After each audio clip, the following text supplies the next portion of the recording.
tous, donc une nouvelle vidéo de Teslanatic et aujourd'hui c'est pour faire un point donc de nouveau sur les différences entre la Model 3 SR+, qui est la Tesla la plus accessible de la gamme, et la Model 3 Dual Motor. Donc je sais qu'il y a beaucoup d'entre vous qui sont en train de douter entre ces deux modèles là, notamment donc à cause de l'autonomie. Donc la Model 3 SR+ a une autonomie WLTP de 409 km contre 560 km pour donc la Model 3 Dual Motor. Donc après, il y a un certain nombre de différences donc au niveau de l'intérieur, au niveau des haut-parleurs, et donc je profite aussi des dernières news concernant Tesla et la Model 3 en particulier. Donc comme vous devez le savoir, Tesla a ouvert la possibilité d'acheter l'option des sièges arrière chauffants sur le modèle SR+ et sur le modèle standard. Donc c'est une option qui coûte 300 € et qui vous permet d'activer via le software donc les sièges chauffants arrière.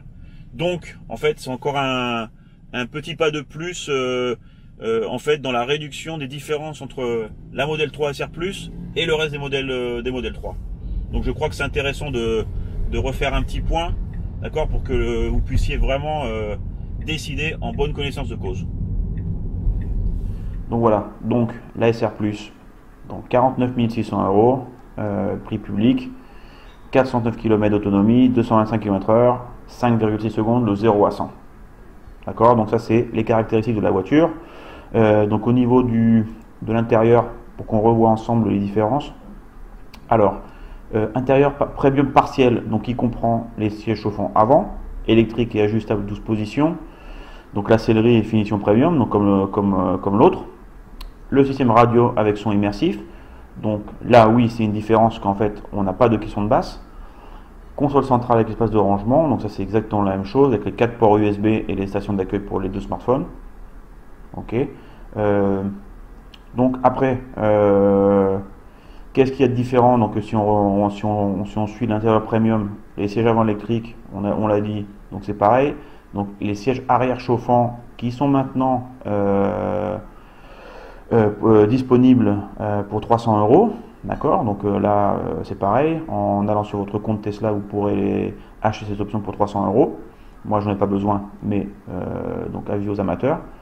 Donc système audio haut de gamme, donc là oui on a plus d'haut-parleurs, plus un caisson de basse, donc un son beaucoup plus puissant, visiblement, j'ai pas testé, mais en tout cas pour moi sur la SR+, le son est super, et je crois qu'il y a plein de gens qui ont la même opinion. Ce sont des haut-parleurs dans tous les cas qui sont signés, enfin qui sont pas signés justement, c'est des haut-parleurs démarqués Bang & Olufsen, et donc qui donnent vraiment un son exceptionnel. Donc au niveau de la connectivité premium, donc 1 an inclus contre 1 mois pour la SR+, carte satellite on l'a maintenant aussi, musique et multimédia en streaming, donc ça c'est pareil, mise à jour à distance c'est pareil, navigateur internet c'est pareil. Au niveau des anti-brouillard LED, donc moi je les ai sur ma SR+, mais bon visiblement en France les anti-brouillards ne sont pas installés. Bon, c'est vrai que c'est une différence, mais bon, c'est pas, je pense pas non plus insurmontable. La console, comme on l'a dit, présente dans tous les cas, et les tapis de sol intérieurs. Donc c'est vrai que là, ils ont fait un peu des économies de bout de chandelle, donc c'est vrai que la SR+ vient sans tapis de sol. Moi, j'ai acheté donc un jeu de tapis de sol sur internet, qui était bon sur une web qui donnait des tapis de sol standards, mais qui était adapté pour la Model 3. Je suis assez content, ça m'a coûté 50 €, donc bon là encore c'est pas non plus la mer à boire. Bon, j'ai aussi acheté le jeu de tapis de sol de Tesla, ceux qui sont en gomme, d'accord, ce qui permet en hiver, si on monte au ski ou si d'éviter de salir la moquette. Donc après, tous les intérieurs comprennent le toit vitré teinté avec protection infrarouge et ultraviolet, donc ça c'est clair. Les rétroviseurs latéraux chauffants et rabattables. Musique et multimédia accessible via Bluetooth. Bon là, vu qu'on a aussi cette année reçu l'intégration de Spotify, donc ça c'est franchement plus d'actualité. Et les profils de conducteurs personnalisés. Ok.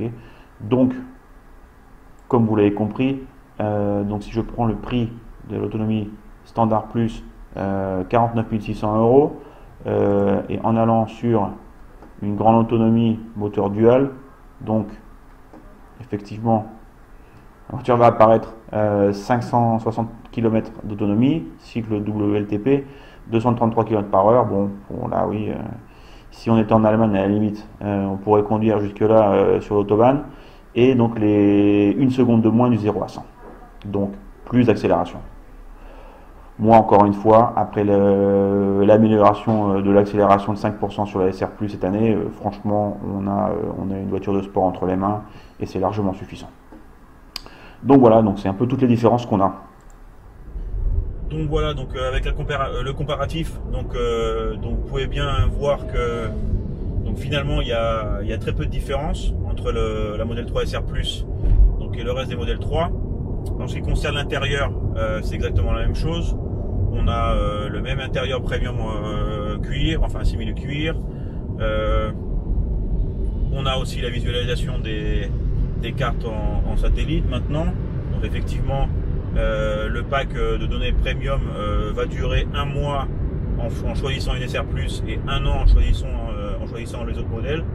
Donc d'après ce que dit Tesla en ce qui concerne le coût mensuel de ce pack données premium, on est en train de parler de 10 € par mois. Donc voilà, ça fait 110 € de plus. Mais bon, vous l'avez compris, hein, 8200 €. En fait, vous les mettez pour avoir une batterie un peu plus grosse, d'accord? Donc il va vous permettre de faire 150 km de plus. Dans un usage journalier, en faisant 50 voire 100 km par jour, ça n'a pas beaucoup d'intérêt parce que finalement vous n'allez pas utiliser toute cette batterie. Et en plus, si vous pouvez charger à la maison ou au travail, donc voilà, c'est directement pas utile d'avoir une plus grosse batterie. Donc là effectivement, c'est sur les plus longs trajets que la différence va être plus grande, même si donc là regardez un petit peu la carte actualisée des superchargeurs de Tesla dans l'Hexagone et même dans l'Europe, on voit très bien sans mesurer la densité des superchargeurs fait qu'on a un superchargeur à moins de 200 km l'un de l'autre. Donc finalement vous n'avez pas forcément besoin d'une très grosse batterie pour aller en fait d'un superchargeur à un autre. Donc sur un trajet, comme je l'ai fait auparavant, de 650 km, que vous ayez une SR Plus ou un modèle long range dual, il va falloir quand même que vous arrêtiez 2 fois. D'accord? Parce que même si vous essayez de faire qu'un seul arrêt, vous allez arriver à votre destination quasiment avec la batterie à plat. Et donc vous aurez quand même à faire un deuxième petit arrêt.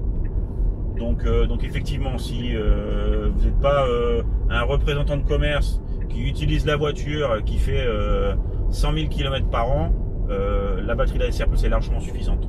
Donc après, pour en revenir à cette différence de 8200 €, donc au niveau de l'intérieur, c'est la même chose. La seule différence, dans la SR Plus, on n'a pas de caisson de basse, donc au niveau du son, mais le son est super puissant. On a en fait un grand haut-parleur qui est sous le pare-brise, donc qui donne justement les basses.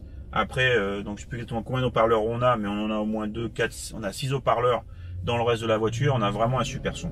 Donc moi au niveau du son, oui, on peut avoir plus, on pourra avoir plus de basses, plus de puissance, mais vraiment honnêtement, moi je suis enchanté avec la qualité du son. Donc après tout le reste, et comme je le disais au début de la vidéo, les sièges arrière chauffants que je n'achèterai pas moi-même parce que je n'en ai pas besoin.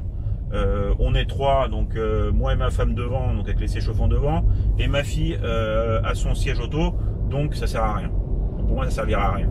Donc je trouve que c'est une stratégie qui est sympa de Tesla, d'accord, d'offrir la possibilité d'améliorer la voiture a posteriori et de ne pas payer justement au départ donc ces options là. Donc après effectivement la batterie, on a 1 seconde de moins au 0 à 100, donc avis aux personnes qui aiment bien conduire vite ou qui adorent l'accélération. Donc c'est vrai que bon là le modèle dual motor accélère plus fort, 1 seconde de moins. Je peux vous dire qu'après les 5% de plus qu'on a eu cette année, la modèle 3 SR Plus elle accélère super, on a 300 chevaux sous le capot, c'est largement suffisant, hein. Donc vous pourrez vous faire plaisir en montagne ou autre. Vous avez une voiture sportive entre les mains et en plus sans payer d'essence.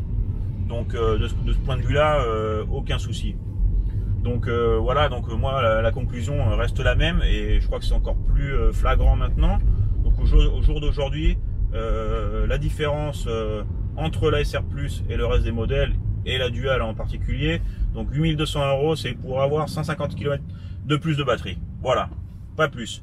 Ouais, un peu plus d'accélération, mais franchement, pour les personnes qui doutent, qui sont un petit peu court de budget comme moi je peux pas me permettre d'avoir le modèle supérieur et je voulais pas dépenser quasiment 60 000 € dans une voiture. Moi, ça me va très bien. Après 7 mois, j'ai pas de souci d'autonomie, j'ai pas de souci d'accélération. L'intérieur s'améliore au fil de l'eau, donc bon, c'est génial. Je veux dire, l'impression est encore meilleure parce qu'en fait, la vue satellite est arrivée gratuitement. Bon, même si après on va payer 10 € par mois, ça sera le cas pour tout le monde. Maintenant, les sièges chauffants, on peut les avoir ou pas. Moi, j'en veux pas. Mais bon, les gens qui habitent dans les pays nordiques, au Canada ou peut-être dans le nord de la France, qui sont un peu plus frileux ou qui ont une famille de 4 ou 5 personnes, bon ben voilà, pour 300 €, c'est pas la mer à boire, ils pourront activer les sièges arrière. Donc voilà, donc c'est tout pour aujourd'hui. Donc c'était un peu pour faire encore un bilan sur les différences et pour encore une fois enfoncer le clou sur le fait que la SR Plus c'est pour moi le meilleur deal sur une voiture Tesla. Donc voilà, au niveau prix, prestations, confort et agrément, et aussi les petites surprises qui arrivent donc au travers des actualisations du logiciel. Donc voilà, allez, ciao, bye bye.